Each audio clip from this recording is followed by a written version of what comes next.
J'ai souhaité vous faire des vidéos qui vont vous permettre en fait de pouvoir switcher votre cerveau en mode investisseur ou entrepreneur. L'investissement et l'entrepreneuriat, c'est le même genre de mentalité. Cette mentalité, c'est une mentalité que la majorité des gens n'ont pas. 95%, et je pense que je suis loin du compte, on est peut-être plus près de 96-97% des gens n'ont pas cette mentalité d'investisseur ou d'entrepreneur. Et c'est souvent ce qui fait que ces gens-là ne réussissent pas par rapport à ce qu'il faudrait savoir et envie ceux qui réussissent. Donc il faut impérativement réussir à savoir switcher ce cerveau, d'où mes vidéos que je vais vous faire. Et toutes ces vidéos auront un thème bien précis et auront pour objectif principal à terme de pouvoir vous faire penser différemment, comme un investisseur, justement. Tout d'abord, les investisseurs admirent les investisseurs et ceux qui ont réussi, alors que le reste du monde en veulent aux investisseurs et à ceux qui réussissent. Et pour illustrer mon propos, je vais vous donner mon histoire personnelle en fait.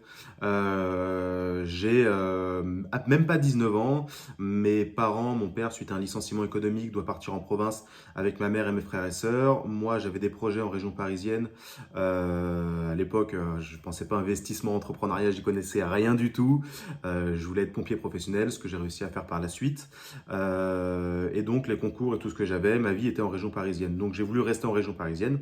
Et j'ai dit à mes parents, vous inquiétez pas, je vais me débrouiller. Allez-y, j'ai 19 ans, je vais réussir à me débrouiller, à trouver un logement, je vais me débrouiller, j'ai toujours été assez débrouillard. Et puis, on a réussi à trouver un logement, alors qu'on avait un dossier, j'avais pas de travail, ou des petits boulots concrètement. Emeline était étudiante, on venait tout juste de se mettre ensemble depuis moins de 6 mois, et on a réussi à trouver un appartement. Donc c'était juste génial, incroyable. On a déposé un max, on a eu des refus, mais de fou, et il y a une personne qui nous a fait confiance.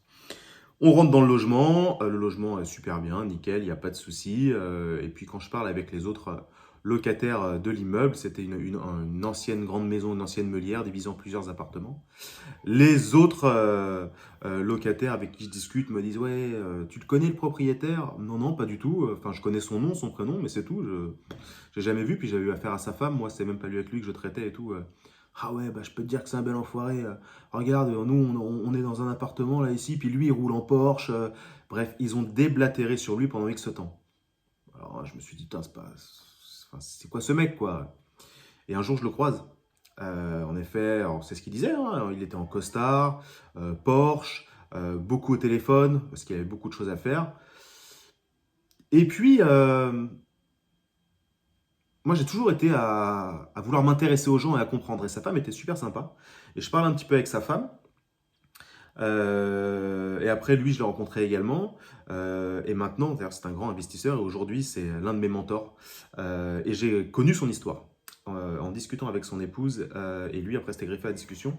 On a discuté un sacré bout de temps et j'ai connu son histoire.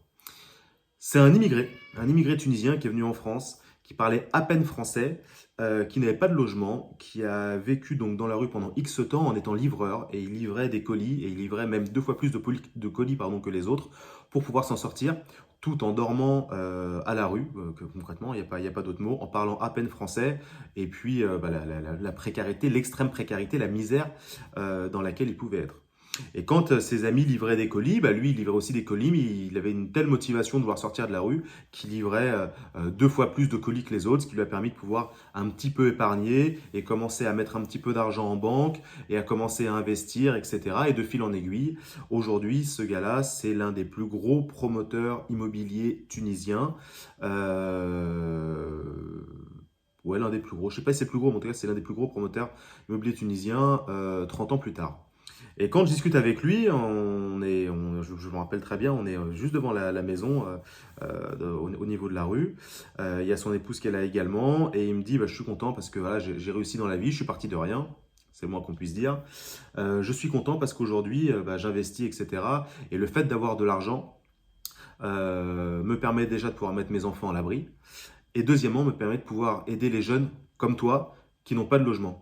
Il me dit parce que la plupart des gens, quand tu vas vouloir avoir un logement, avec le dossier que tu as, tu n'en auras pas. Et tu vas finir à la rue.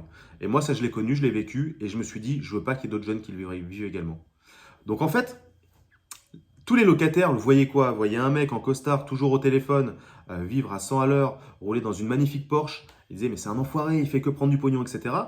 Et quand en fait tu te rends compte de quelle personne c'est exactement, tu te rends compte qu'il a connu la misère, il était SDF, donc il a connu la misère, immigré, il parlait pas français, et il a travaillé plus que les autres pour se construire un empire immobilier, l'un des plus gros empires aujourd'hui. Il a un empire, il a beaucoup d'immobilier en France dans différents domaines, beaucoup d'investissements, et également en Tunisie, où c'est l'un des plus gros promoteurs. Et tout ça, il s'est construit lui-même. Et lui, maintenant, son but, en ayant beaucoup d'argent, ça lui permet, en plus, de pouvoir aider les jeunes dans la situation dans laquelle j'étais. Et j'ai commencé à discuter avec lui, je me suis intéressé, etc. C'est devenu un ami, hein, concrètement, un mentor même. Et c'est lui qui a commencé à faire switcher mon cerveau en mode investisseur. Et cette façon de penser que j'ai aujourd'hui, à la base, elle vient de lui. Si je m'étais pas intéressé et que j'avais dit à tout le monde, ah ouais, c'est vrai, regarde, il roule en Porsche, moi, j'arrive même pas à avoir une petite Renault, concrètement, j'aurais pas avancé, j'aurais pas évolué. Donc, ne jugez pas les gens par rapport à ce qu'ils ont au niveau matériel, parce qu'on ne connaît pas leur passé, déjà, premièrement. Et ça ne veut pas dire, s'il a une grosse voiture, ça ne veut pas dire que c'est quelqu'un de mal pour autant. Quelqu'un qui a une bonne mentalité sans avoir d'argent aura une très bonne mentalité quand il aura de l'argent. Quelqu'un qui a une mauvaise mentalité sans avoir d'argent aura une très mauvaise mentalité quand il aura de l'argent. Voilà, donc ce n'est pas une question d'argent, c'est vraiment une question d'éducation, de mentalité, de façon d'être à la base par rapport à chaque personne. Et n'oubliez pas que vous êtes la moyenne des 5 personnes que vous fréquentez le plus. Donc si vous commencez déjà à fréquenter et à vous intéresser à des personnes qui investissent dans l'immobilier ou dans d'autres business, à essayer de comprendre comment ils ont fait, quelle est leur façon de penser, et tout ce genre de choses, et que vous commencez à les fréquenter, eh bien, fatalement, obligatoirement, vous allez vous-même commencer à devenir des investisseurs, déjà par la pensée, par la gestion de compte, comment épargner en vue d'investir, quel type d'investissement, etc. Donc il est très très important, si vous voulez être investisseur, d'admirer les investisseurs et ceux qui ont réussi dans le domaine qui vous intéresse, contrairement au reste des gens qui, eux, vont jalouser les investisseurs et ceux qui réussissent. Voilà, j'espère que cette petite vidéo vous a plu. Si oui, n'hésitez pas à mettre un petit commentaire, un petit like, ça fait toujours super plaisir. Et puis je vous dis à très vite pour une prochaine vidéo. À la semaine prochaine. Ciao les amis.